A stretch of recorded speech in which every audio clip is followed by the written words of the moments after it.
नमस्कार। Technical coaching class के YouTube channel पे मैं सुभाष जयपाल आपका एक बार पुनः स्वागत करता हूं। दोस्तों, अपने जो इलेक्शन थ्योरी का जो केस को स्टार्ट किया था, आज अपने उसकी नेक्स्ट क्लास स्टार्ट करने जा रहे हैं। टॉपिक अपना चल रहा था चुंबक, यानी अपने मैग्नेट के बारे में बात चल रही थी। इसके बारे में बात करेंगे, मैग्नेट यानी चुंबक के बारे में बात करेंगे, जिसके अंदर कुछ टॉपिक अपने पढ़ लिए थे। प्राकृतिक चुंबक के बारे में अपने पढ़ा था टॉपिक चुंबक। आपका जो टॉपिक चल रहा था वो चला था चुंबक। आज अपने इसी टॉपिक के अंदर मैंने चुंबकीय क्षेत्र के बारे में बात की थी कि चुंबकीय क्षेत्र किस प्रकार से बनता है, कैसे आकर्षण होता है, कैसे प्रतिकर्षण होता है। आज इसी टॉपिक में अपने जो बात करने जा रहे हैं वो करेंगे बात चुंबकीय बल। चुंबकीय बल यानी किसी चुंबकीय क्षेत्र में, यानी कोई भी आपके पास चुंबकीय क्षेत्र है उसमें, यानी किसी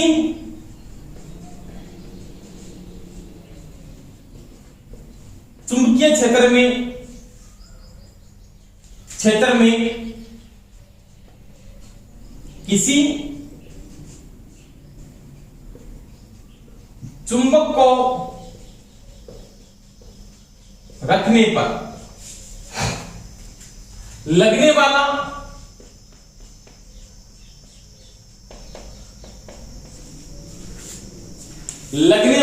आकर्षण, यानी या तो वहां पे होगा अट्रैक्शन, जो मैंने बात की थी, आकर्षण व प्रतिकर्षण का बल, वो आपका क्या कहलाता है दोस्तों? चुंबकीय फोर्स या मैग्नेटिक फोर्स कहलाता है, जिसको बोलते हैं चुंबकीय बल। जैसे मैंने बात की थी पहले वहां पे कल कि दो मैग्नेट आपके पास, जैसे ये दो चुंबक हैं, इसमें पोल N बना हुआ है, यहां पे पोल कौन सा दोस्तों? S है। यहां पे भी एक मैग्नेट है, इसे मान लिया यहां पे N पोल और यहां पे कौन सा S पोल है। तो यहां पे लगने वाला बल यानी यहां पे जो बल लगेगा तो वो कौन सा बल लगेगा? यानी ये ध्रुव कौन सी है? मैंने बात की थी ये बीजातीय ध्रुव है, और बीजातीय ध्रुवों के बीच में जो फोर्स लगता है, यानी जो बल लगता है, वो कौन सा लगता है? अट्रैक्शन का लगता है। कौन सा लगता है? अट्रैक्शन का लगता है। और सहजात ध्रुवों के बीच में कौन सा बल लगता है? रिपल्सन का लगता है। जो मैंने समझाया था कि कैसे तो रिपल्सन होता है और कैसे क्या होता है दोस्तों? अट्रैक्शन होता है। अब ये जो नियम है ना, ये चुंबकीय बल का जो नियम है, यानी चुंबकीय बल का जो नियम है वो किसके ऊपर आधारित है और ये कैसे कार्य करता है, उसके बारे में मैं क्या करूंगा दोस्तों? बात करता हूं। यानी चुंबकीय बल का नियम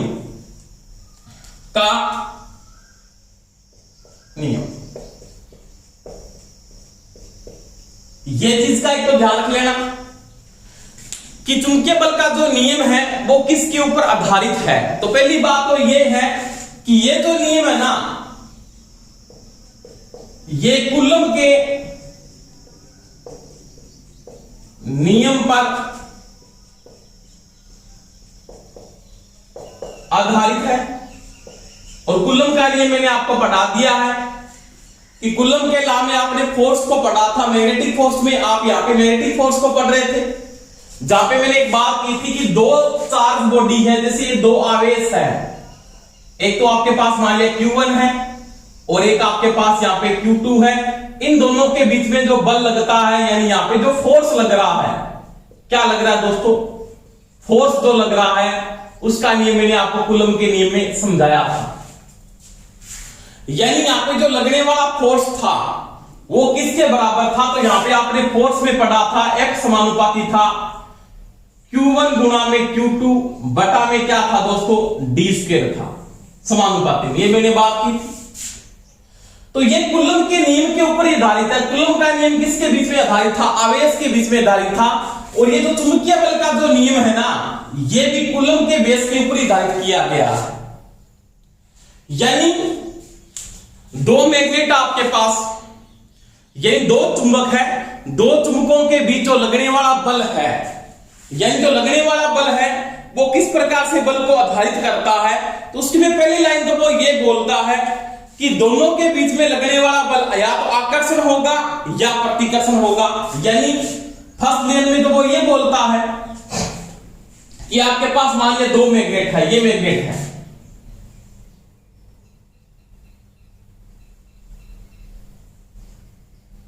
यहां पे N पोल है और यहां पे कौन सा S पोल है।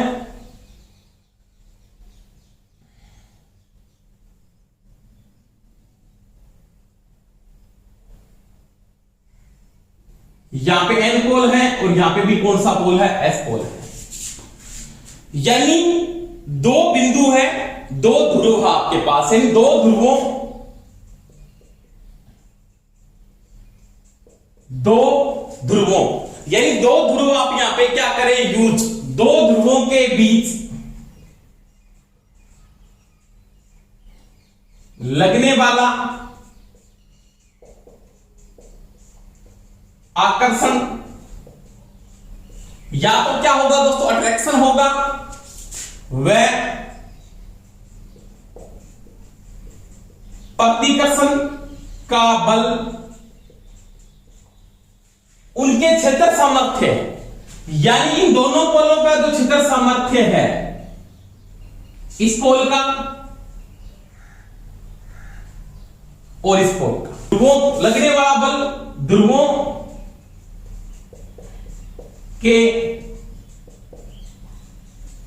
सामर्थ्य के समानुपाती होता है। क्या होता है, समानुपाती होता है। पहली बात तो ये कहता है यहां, यानी मैं सिंपल बात करता हूं, यहां पे इसका सामर्थ्य M1 है और इसका सामर्थ्य किससे लिखते, छोटे M2 से लिखा जाता है। यानी दो ध्रुवों के बीच लगने वाला या तो आकर्षण का बल लगेगा, क्योंकि अगर ये बीजात के ध्रुव है तो कौन सा बल लगेगा, अट्रैक्शन लगेगा। अगर ये छेदक ध्रुव होते तो कौन सा लगता है, यहां पे रिपल्सन का बल लगता। वो दोनों ध्रुवों के सामर्थ्य, इनका जो सामर्थ्य है, यानी कितने फोर्स के साथ ये खींच सकते हैं। जैसे सिंपल बात कहता हूं मैं, आपके पास एक चुंबक है, ये मैग्नेट है, ये दोस्तों आपके पास क्या एक मैग्नेट है, यहां पे इसका N पोल है और ये इसका कौन सा दोस्तों S पोल है। सबसे ज्यादा बल कहां पे होता है, यानी सबसे ज्यादा फोर्स होता है वो कहां पे होता है, ध्रुवों से।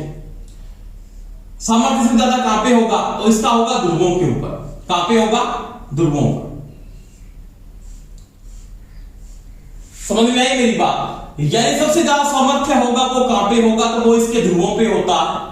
बल रेखा क्या चलती है, बाहर N से S की ओर, अंदर क्या चलती है, S से N की ओर चलती। अगर आपको ये नहीं दिया, ध्रुवों पे वहां पे नहीं दिया, तो वो क्या लिख सकता है, इसको MA लिख सकता है। जैसे दीजिए MA ने GA ने, कि सबसे ज्यादा सामर्थ्य कहां पे होगा, तो वो कहां पे होगा, MM का मतलब होता है मैग्नेटिक एक्सेस। ये जो मैग्नेटिक एक्सेस है, इसका मतलब ये केंद्र बिंदु, बीच वाला बिंदु, यहां से सारी की सारी बल रेखाएं क्या निकलती है, बाहर निकलती है। अब MA क्या है तो मैं बात करूंगा आगे। मैग्नेटिक अक्ष क्या होता है, दो ध्रुवों को मिलाने वाली जो काल्पनिक रेखा है उसको क्या बोला जाता है, मैग्नेटिक अक्ष कहते हैं। तो वो बोल सकता है MA या ध्रुवों पे सबसे ज्यादा इसका सामर्थ्य होता है। तो दो ध्रुवों के बीच, ध्रुवों के सामर्थ्य के समानुपाती है, यानी इनके दोनों के गुणनफल के क्या होता है, ये समानुपाती है। यानी दोनों का जो गुणनफल है, इन दोनों का सामर्थ्य, दो ध्रुवों के सामर्थ्य के गुणनफल के ये क्या होता है दोस्तों, समानुपाती होता है। यानी मैं लिख सकता हूं, इसका जो यहां पे फोर्स होता है F होता है, F समानुपाती है M1 गुणा में M1 गुणा में M। यानी कूलम के नियम पे आधारित था। कूलम का नियम यहां पे आवेशों के बीच लगने, यानी समान आवेश से कौन सा होता है, रिपल्सन होता है, असमानों में कौन सा होता है, अट्रैक्शन होता है। जैसे दो चार्ज बॉडी है, अगर दोनों में पॉजिटिव चार्ज है तो कौन सा होगा, रिपल्सन होगा, असमान है तो क्या होगा, अट्रैक्शन होगा। तो उनका जो फोर्स था वो Q1 गुणा में Q2 के समानुपाती था, और यहां पे क्या, इसका सामर्थ्य M1 गुणा M2 के ये समानुपाती। 2 नंबर पर बात करता हूं, दो ध्रुवों के बीच लगने वाला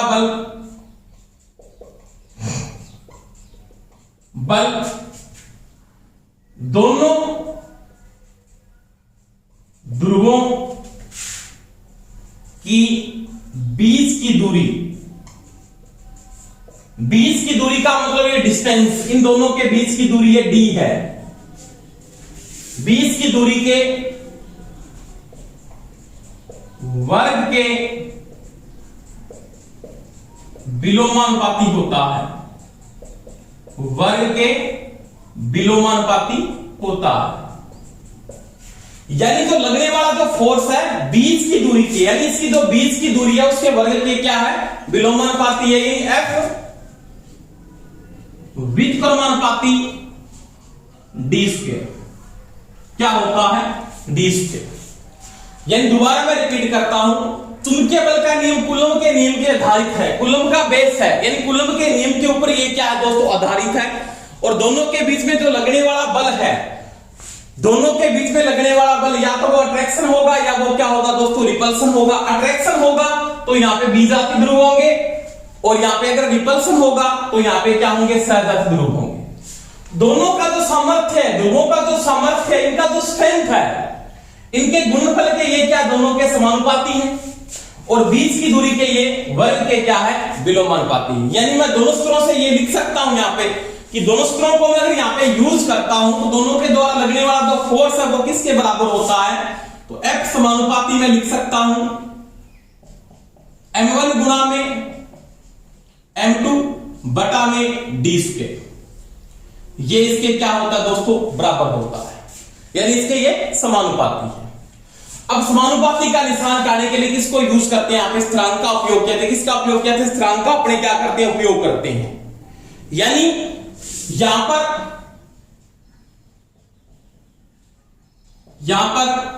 अगर आप स्थिरांक किसके रूप में, के स्थिरांक है, यहां पे क्या है, के स्थिरांक है,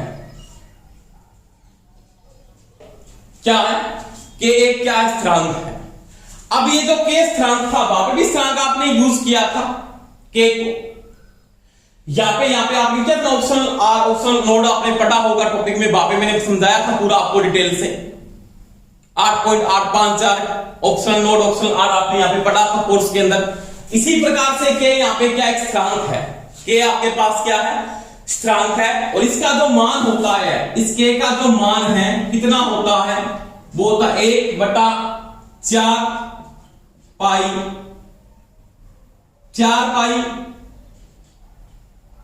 म्यू 0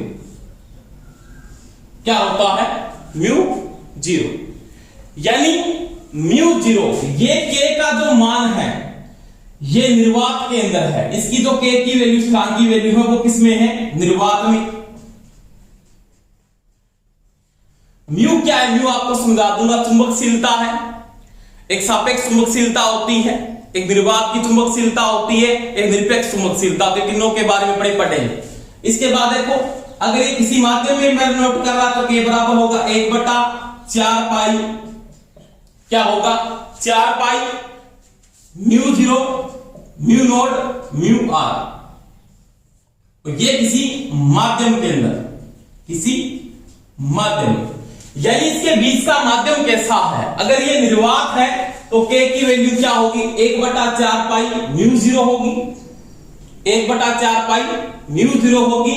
अगर यहां पे किसी प्रकार का माध्यम आपने लोहे को यूज किया है तो सापेक्ष उसका मान कितना आ रहा है, वो क्या होगा, आपका म्यू आर होगा, उसकी वैल्यू कितनी है, इसके बीच में कौन सा माध्यम आपने यूज किया दोनों के बीच के अंदर, तो वो उसके माध्यम के अंदर क्या होगा, 1/4 पाई म्यू 0 इंटू में क्या होगा, म्यू आर के बराबर होगा। कि म्यू क्या है, तो म्यू 0 क्या, मुक्त अंतराल की चुंबकशीलता। यानी मैं यहां पे लिख देता हूं म्यू 0 मुक्त अंतराल की चुंबकशीलता, किसकी है, मुक्त अंतराल की चुंबकशीलता। और म्यू आर क्या, म्यू आर आपने भी पढ़ा है, म्यू आर क्या है, किसी माध्यम की चुंबकशीलता। और आपके पास आगे मैं एक बात और भी करूंगा कि आपके पास क्या होगा कि म्यू आर आपने पढ़ लिया है। अब देखो म्यू आर माध्यम किस प्रकार का आप यूज कर रहे हो, किस प्रकार का आपका माध्यम है। माध्यम आपका जैसे लोहे का माध्यम, उसकी चुंबकशीलता का मान क्या होगा दोस्तों, ज्यादा होगा। आपके पास वायु है उसका, उससे क्या होगा, कम होगा। तो यहां पे जो लगने वाला फोर्स मेंटेन कर रहे हो, यानी अब जो फोर्स है वो किसके बराबर है, यानी यहां पे लगने वाला जो फोर्स है वो किसके बराबर होगा।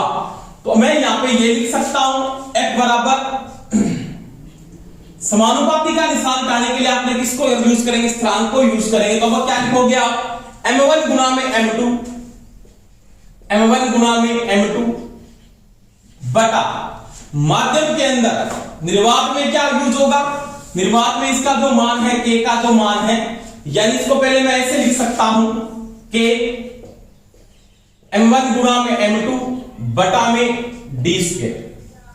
लगने वाला फोर्स है वो इसके क्या होता है दोस्तों, बराबर होता है। अब देखो समानुपाती का निशान हटाने के लिए आपने स्थिरांक को यूज किया, स्थिरांक क्या आपने यहां पे लगा दिया, उसकी वैल्यू कितनी है उसकी मैं बात करूंगा।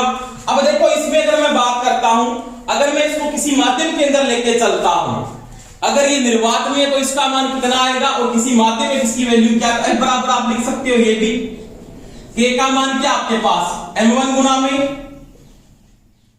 m2 बटा इसका मान क्या है 4 पाई म्यू 0 d स्क्वायर। ये तो किसके अंदर आ गया, ये तो है निर्वात में, क्या है निर्वात में। अगर किसी माध्यम के अंदर पूछ रहा है जिसका जो फोर्स होगा वो किसके बराबर होगा, m1 गुना में m2 बटा में आ जाएगा 4 pi mu 0 mu r d square. और ज्यादा अपने किस सूत्र को यूज करेंगे, इस सूत्र को क्या करेंगे, यूज करेंगे। यानी चुंबकीय बल का जो नियम होता है वो किसके बराबर है, या लगने वाला फोर्स है वो किसके बराबर है। ये दोस्तों किसमें आएगा, बल किसमें आता है, ये आता है न्यूटन में। किसमें आता है, न्यूटन कहता है। यानी क्या कहता है, लगने वाला बल है इनके सामर्थ्य, ध्रुवों के सामर्थ्य के गुणनफल के समानुपाती है, बीच की दूरी के वर्ग की क्या होता है दोस्तों, विलोमानुपाती है। समझ में आई मेरी बात। अब देखो अगर मैं यहां पे एक बात करता हूं कि आपके पास कोई भी अपने को वैल्यू देके चलता है, यानी दोनों माध्यमों का जो वैल्यू का मान मैं तो कहता हूं कि यहां पे m1 बराबर m2 बराबर वैल्यू कितनी, आपके दोनों का मान क्या है दोस्तों, 1 है। दोनों की वैल्यू क्या है, 1 है। डिस्टेंस यानी बीच की दूरी आपके पास वो भी कितनी है, 1 मीटर है। कितनी है, 1 मीटर है। यानी माध्यमों के बीच की दूरी आपके पास, आपका सामर्थ्य है वो कितना है, m1 गुना m2 सामर्थ्य किसमें आता है, इनके वेबर में आएगा। वो कितना आपके पास 1 वेबर है, दोनों का बराबर है। बीच की दूरी भी 1 मीटर है। तो मैं क्या लिख सकता हूं, लगने वाला जो फोर्स है वो किसके बराबर होगा, वो देखो दोस्तों आपके पास लगने वाला जो फोर्स है वो किसके बराबर होगा, उसकी वैल्यू को आप यहां पे क्या करोगे, नोट करोगे। यानी इसकी वैल्यू कितनी आ रही है उसका मान आप यहां पे क्या करते हैं दोस्तों, नोट करते हैं। तो वो देखो आप इसके अंदर मैं यूज कर रहा हूं निर्वात के अंदर m1 गुना m2 यानी 1 गुना में 1 बटा 4 पाई। अब जो म्यू 0 का मान होता है, निर्वात की जो चुंबकशीलता है, निर्वात की जो चुंबकशीलता का जो मान होता है वो कितना होता है, तो वो होता है 4 पाई इंटू 10 की पावर -7। कितना होता है, मैंने पहले भी बताया आपको, 4 पाई इंटू 10 की पावर -7 हेनरी प्रति मीटर। किसमें आता है ये, हेनरी प्रति मीटर। ये आपकी निर्वात की चुंबकशीलता, ये मैंने पहले भी लिखा है आपको। अब देखो इसका मान आप यहां पे लिख दो, इंटू 4 पाई 10 की पावर -7। डी का मान कितना है, डी स्क्वायर की वैल्यू कितनी है आपके पास, 1 आएगा। फिर आपके पास क्या होता है, 1 होता है, लगने वाला जो फोर्स होगा उसमें कितना आ जाएगा आपके पास 1। अब देखो 10 की पावर 7 ऊपर चला जाएगा, प्लस का हो जाएगा, बटा में क्या आ जाएगा, 4 का 16 पाई स्क्वायर। यानी लगने वाला जो फोर्स है 10 की पावर 7 16 पाई स्क्वायर के बराबर होता है। ये किस में आएगा वैल्यू आपके पास, ये आएगा न्यूटन में। किस में आएगी, न्यूटन के अंदर। यानी निर्वात के अंदर इकाई, यूनिट सामर्थ्य आप लेके चलते हो, यूनिट दूरी आप अगर लेके चलते हो कि सामर्थ्य भी आपके पास क्या इकाई है, इकाई सामर्थ्य, इकाई सामर्थ्य व इकाई दूरी पर लगने वाला बल, यानी लगने वाला जो फोर्स है वो कितना होगा, तो वो आपको पूछ सकता है इकाई सामर्थ्य इकाई दूरी पर लगने वाला फोर्स कितना होता है, तो वो 10 की पावर 7 16 पाई स्क्वायर के दोस्तों क्या होता है, बराबर होता है। तो ये मैंने किसकी बात की थी, चुंबकन बल की बात की थी। चुंबकन बल में मैं दोबारा रिपीट करता हूं, यानी चुंबकन बल में क्या है, दोनों सामर्थ्यों यानी दोनों ध्रुवों का जो सामर्थ्य है उनके गुणनफल के फोर्स समानुपाती होता है, बीच की दूरी के वर्ग के विलोमानुपाती होता है। समानुपाती का निशान हटाने के लिए आप स्थिरांक का उपयोग करते हो। निर्वात में स्थिरांक की जो वैल्यू होती है 1/4 पाई म्यू 0 होती है। म्यू 0 क्या है, निर्वात की चुंबकशीलता जिसका मान फिक्स है 4 पाई इंटू 10 की पावर -7 हेनरी प्रति मीटर, यानी चुंबकशीलता, निर्वात की चुंबकशीलता का मात्रक क्या होता है 4 पाई इंटू 10 की पावर -7 हेनरी प्रति मीटर। सापेक्ष यानी किसी माध्यम के अगर नोट करते हो यानी किसके सापेक्ष पूछ रहे हो तो उसका कोई मात्रक नहीं होता। इसके बाद देखो ये माध्यम के अंदर पूछ रहा है किसी माध्यम में क्या आएगी, तो माध्यम के पास आप क्या करोगे, म्यू 0 से गुणा कर दोगे, म्यू 0 का मान वहां पे कितना आ रहा है, तो ये होगा कि 1/4 पाई म्यू 0 म्यू आर। समझ में आ गई मेरी बात। अब देखो इस स्थिरांक को मैं यहाँ पे यूज कर रहा हूं, के को, तो के को हटाने के बाद मैंने के की वैल्यू लिख दी। अब वो यहाँ पे कहता है इकाई सामर्थ्य इकाई दूरी, यानी दोनों का सामर्थ्य यूनिट है, m1 और m2 का मान क्या इकाई यानी 1 है, बीच की दूरी आपके पास 1 मीटर है, तो लगने वाला जो फोर्स है या लगने वाला जो बल है वो कितना होगा, तो वो 10 की पावर 7 16 पाई स्क्वायर न्यूटन के क्या होगा दोस्तों, बराबर होगा। समझ में आई मेरी बात। तो ये चीज था आपके पास चुंबकीय बल का नियम जो कूलम के नियम के ऊपर दोस्तों आधारित है। कोई समस्या है तो मेरे को आप बता सकते हो। ये था आपका पास चुंबकीय बल का नियम। इसके बाद देखो नेक्स्ट टॉपिक पे बात करते हैं। ये था दोस्तों अपने चुंबकीय बल का नियम जो किसके ऊपर आधारित था, कूलम के नियम के ऊपर आधारित था। इसके बाद देखो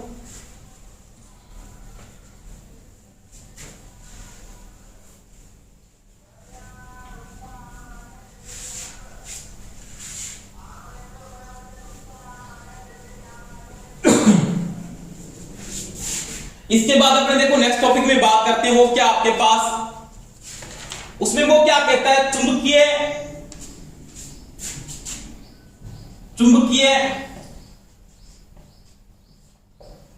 क्षेत्र की चुंबकीय क्षेत्र का चुंबकीय क्षेत्र सामर्थ्य या चुंबकीय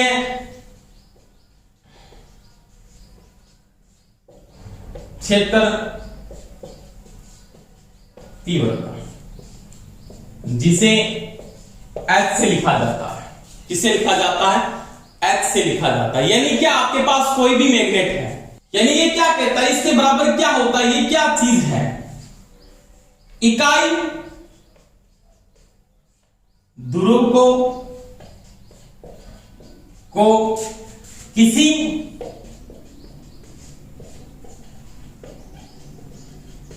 चुंबकीय क्षेत्र में रखने पर लगने वाला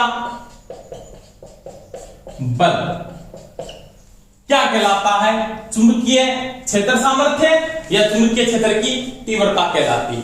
यानी कोई भी चुंबक है, चुंबकीय क्षेत्र आप यूज करें, आपके पास कोई भी एक मैग्नेटिक क्षेत्र है, उसका आपके पास एक इकाई ध्रुव है, ये आपके पास एक मैग्नेट है, और ये आपके पास कोई भी एक एरिया है, यानी इसका एक क्षेत्र यानी एक एरिया है, एक चुंबकीय क्षेत्र है, उसमें यहां पे आपके पास एक ध्रुव के द्वारा, इकाई ध्रुव के द्वारा, यानी इस ध्रुव के द्वारा जो बल आरोपित किया जाता है या फोर्स लगाया जाता है, एक ही पोल है ओनली फॉर, दो मैग्नेट नहीं है। यानी किसी चुंबकीय क्षेत्र में आपने इकाई पोल को लिखा, इकाई ध्रुव को रखा, उसके द्वारा जो लगने वाला बल है वो आपका क्या कहलाता है, उसको चुंबकीय क्षेत्र सामर्थ्य या चुंबकीय तीव्रता कहलाती है। अब इसका जो फोर्स होता है वो किसके बराबर होता है? वो F बराबर होता है M इंटू में क्या होता है दोस्तों? H होता है। क्या होता है? M इंटू में H के बराबर होता है। यानी जो इसका फोर्स होगा, चुंबकीय क्षेत्र सामर्थ्य है या चुंबकीय क्षेत्र की जो तीव्रता है या इसका लगने वाला जो फोर्स है वो M F बराबर क्या होगा? M इंटू क्या होगा? H होगा। अब मैं H बराबर क्या लिख सकता हूं? तो वो क्या हो जाएगा आपके पास? H बराबर में F बटा M होगा। F बटा M होगा। समझ में आई दोस्तों मेरी बात? यानी ये जो वैल्यू आ रही है H बराबर, वो किसके बराबर आ रही है? F बटा में क्या होगी? M के बराबर होगी। अब देखो मैं अगर इसकी यूनिट की बात करता हूं, यानी इसकी इकाई क्या है, यानी इसकी यूनिट क्या है, तो यूनिट में F क्या होगा? न्यूटन प्रति क्या होगी? मीटर। इसकी इकाई क्या होगी? न्यूटन प्रति मीटर। दोबारा से रिपीट करता हूं, किसी चुंबकीय क्षेत्र का जो सामर्थ्य है या चुंबकीय क्षेत्र की तीव्रता है, तो कोई भी आपको इकाई ध्रुव लेना है। इकाई ध्रुव को किसी चुंबकीय क्षेत्र के बीच में रखने पर उस पर लगने वाला जो बल है, यहाँ पे फोर्स कितना लग रहा है, M फोर्स कितना लग रहा है, तो वो किसके बराबर होगा? F बराबर M इंटू H के बराबर होगा, जो न्यूटन में आएगा, और H बराबर होगा F बटा में M, जो न्यूटन प्रति मीटर में आता है। न्यूटन प्रति मीटर में आता है। तो ये दोस्तों किसकी बात की? चुंबकीय क्षेत्र सामर्थ्य की बात की। इसके बाद देखो नेक्स्ट टॉपिक पे बात करते हैं, चुंबकीय फ्लक्स।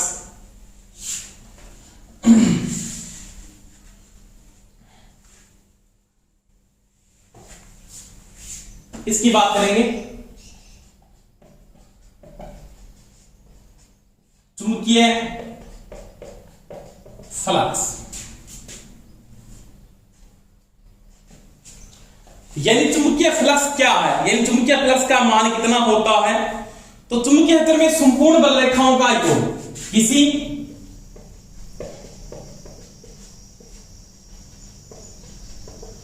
चुंबकीय क्षेत्र में संपूर्ण चुंबकीय बल रेखाएं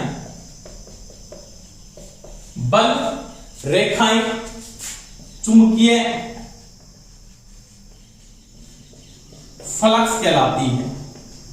चुंबकीय फ्लक्स कहलाती है। यानी आपके पास जो मैंने बल रेखाओं की बात की थी, चुंबकीय बल रेखाएं जो संपूर्ण बल रेखाएं हैं, और बल रेखाओं मैंने बात की थी, आपके पास कोई भी एक मैग्नेट है,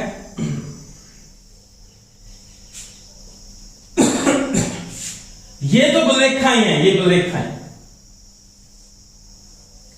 ये मैग्नेट की जो संपूर्ण बल रेखाएं, टोटल जो बल रेखाएं हैं, उनका जो योग है आपके पास, वो क्या कहता है? किसी चुंबकीय क्षेत्र में संपूर्ण बल रेखाओं का को कि संपूर्ण बल रेखाएं हैं वो आपकी क्या है? संपूर्ण चुंबकीय बल रेखाएं आपके पास क्या है?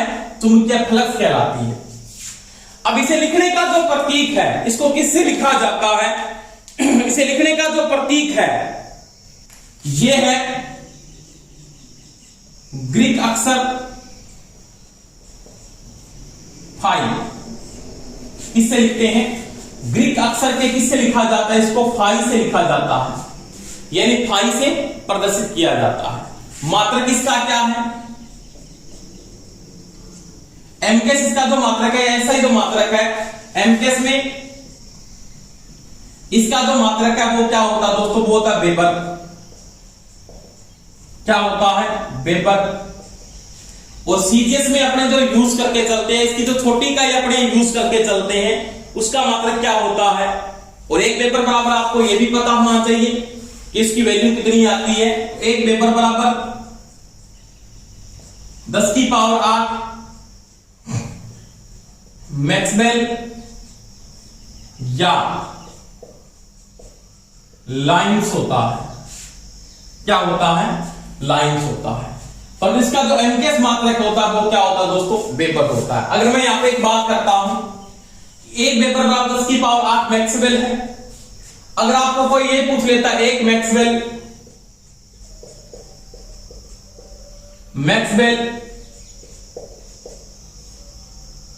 यानी एक मैक्सवेल बराबर क्या होता है, तो आप लिखोगे 1/10 की पावर 8 वेबर, या आप इसको ये भी लिख सकते हैं, ऊपर चला जाएगा 10 की पावर -8 वेबर।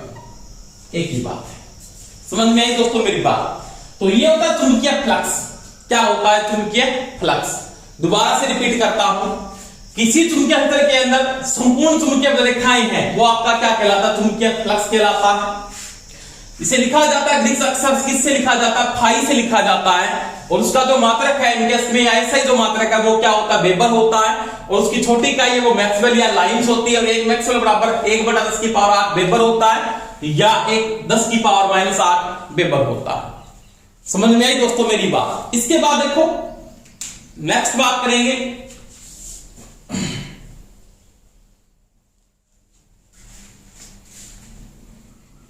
चुंबकीय फ्लक्स घनत्व। चुंबकीय फ्लक्स घनत्व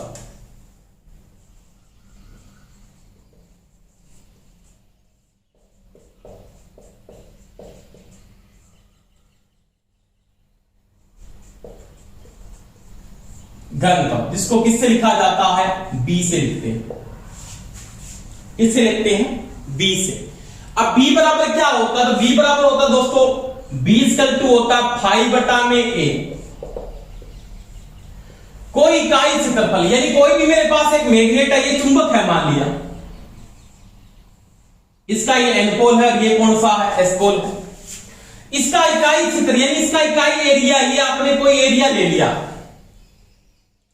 आपने कोई भी इकाई क्या लिया? क्षेत्र लिया, इकाई क्षेत्र ले लिया या इकाई एरिया ले लिया, उसमें कितनी बल रेखाएं गुजर रही है? बल रेखाएं। और बल रेखाएं है वो क्या? आपके पास चुंबकीय फ्लक्स है। क्या है? चुंबकीय फ्लक्स है। यानी इकाई क्षेत्रफल में उत्पन्न होने वाला चुंबकीय फ्लक्स क्या कहलाता है दोस्तों? चुंबकीय फ्लक्स घनत्व कहलाता है। क्या कहलाता है? चुंबकीय फ्लक्स घनत्व कहलाता है। इसका मात्रक क्या होता है? वेबर। फ्लक्स का क्या है? वेबर। एरिया किसमें आएगा? मीटर स्क्वायर, वेबर प्रति मीटर स्क्वायर। यानी क्या बोलता है? इकाई क्षेत्र में उत्पन्न चुंबकीय फ्लक्स या बल रेखाएं, चुंबकीय बल रेखाएं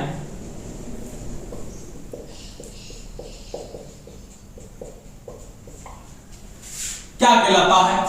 इकाई क्षेत्रफल में उत्पन्न होने वाला चुंबकीय फ्लक्स या चुंबकीय बल रेखाएं चुंबकीय फ्लक्स घनत्व कहलाता है। चुंबकीय फ्लक्स घनत्व कहलाता है। ये बहुत काम में आने वाली बात है। बी इक्वल टू इकाई क्षेत्रफल में उत्पन्न होने वाला चुंबकीय फ्लक्स घनत्व कहलाता है। अपने को कोई रट्टे मारने की जरूरत नहीं, अपने आप बता रहा है। इकाई एरिया में उत्पन्न होने वाला चुंबकीय फ्लक्स क्या कहलाता है? फ्लक्स घनत्व कहलाता है, जिसका मात्रक क्या? वेबर प्रति मीटर स्क्वायर है। परंतु इसका जो एसआई मात्रक है वो क्या है? यानी जो एमकेएस में अपने यूज करके चलते हैं वो क्या है? तो एसआई जो मात्रक है वो क्या है? तो इसमें होता है 1 वेबर प्रति मीटर स्क्वायर बराबर होता है 1 टेस्ला। जो इसका टेस्ला, इसका क्या है? एसआई मात्रक है। क्या है? टेस्ला इसका एसआई मात्रक है। ये अपने किसमें यूज करके चलते हैं? एमकेएस में। किसमें लेके चलते हैं? एमकेएस के अंदर। समझ में आई मेरी बात? यानी इसका जो एमकेएस में मात्रक होता है वो वेबर प्रति आपने मीटर स्क्वायर किसमें कन्वर्ट होता है? टेस्ला में। एसआई मात्रक है वो क्या है? इसका टेस्ला ही है। क्या है दोस्तों? टेस्ला है। यानी चुंबकीय फ्लक्स घनत्व का जो एसआई मात्रक होता है वो क्या होता है? अब देखो इसके बाद ये तो इसका एसआई मात्रक आपने एमकेएस में यूज कर लिया। इसके बाद अगर मैं यहां पे पूछ लेता हूं कि इसका सीजीएस मात्रक क्या होता है? सीजीएस में मात्रक इसका क्या होता है? यानी आपने यहां पे क्या यूज किया है? इसका जो एसआई मात्रक आपने यूज किया है वो है आपके पास 1 वेबर प्रति मीटर स्क्वायर बराबर 1 टेस्ला। क्या है? टेस्ला। और टेस्ला इसका क्या है दोस्तों? एसआई मात्रक है। क्या है? एसआई मात्रक। यानी इसका जो एसआई मात्रक आपको पूछ लेता तो वो क्या है? इसका टेस्ला है। अब ये तो किसमें यूज कर रहा हूं? ये तो कर रहा हूं एमकेएस में। किसमें यूज कर रहा हूं? एमकेएस में। अब देखो इसमें सीजीएस में क्या होगा? यानी इसका सीजीएस मात्रक क्या है? तो देखो सीजीएस में क्या यूज करके चलते हैं? वेबर की जगह क्या आएगा? ये तो वेबर की जगह क्या आएगा? मैक्सवेल। क्या आएगा? मैक्सवेल। और मीटर में क्या आएगा, सीरीज में ये क्या आएगा, सेंटीमीटर स्क्वायर। मैक्सवेल बटा सेंटीमीटर स्क्वायर, या ये मैक्सवेल बटा सेंटीमीटर किसके बराबर होता है, तो ये होता है गॉस। किसके बराबर होता है, गॉस, या होता है ये ओर्स्टेड। क्या होता है, ये ओर्स्टेड के बराबर होता है। इसका जो सीधे मात्रक है वो या तो इसका क्या है, गॉस है, या इसको क्या बोलते हैं दोस्तों, ओर्स्टेड कहते हैं। यानी आप ये बोल सकते हो एक मैक्सवेल प्रति सेंटीमीटर स्क्वायर बराबर क्या होता है, तो वो होता है गॉस, या क्या होता है दोस्तों, ओर्स्टेड होता है। एक ही बात, उसमें कोई फर्क नहीं पड़ेगा। यानी आप ये भी लिख सकते हो एक मैक्सवेल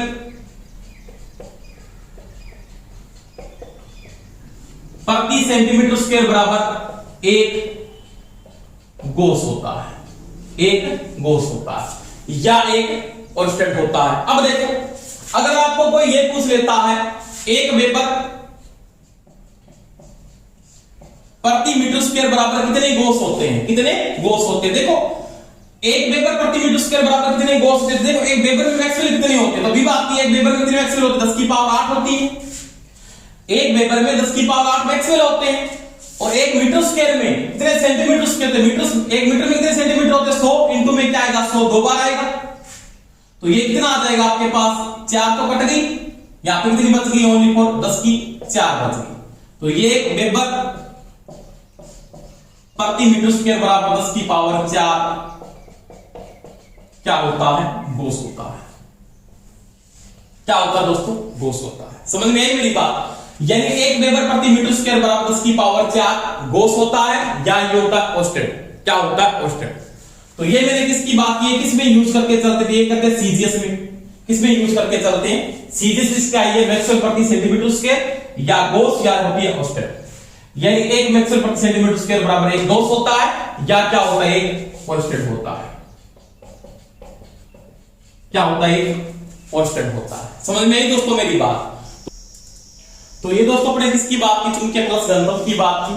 आपने क्या क्या टॉपिक पढ़े, चुंबकीय क्षेत्र सामर्थ्य क्या है, चुंबकीय क्षेत्र सामर्थ्य, चुंबकन तीव्रता क्या है आपके पास, या चुंबकन बल किसके बराबर है, या चुंबकीय प्लस घनत्व क्या होता है, या फ्लक्स क्या होता है। तो ये आप पूरा टॉपिक कंप्लीट करें साथ साथ में।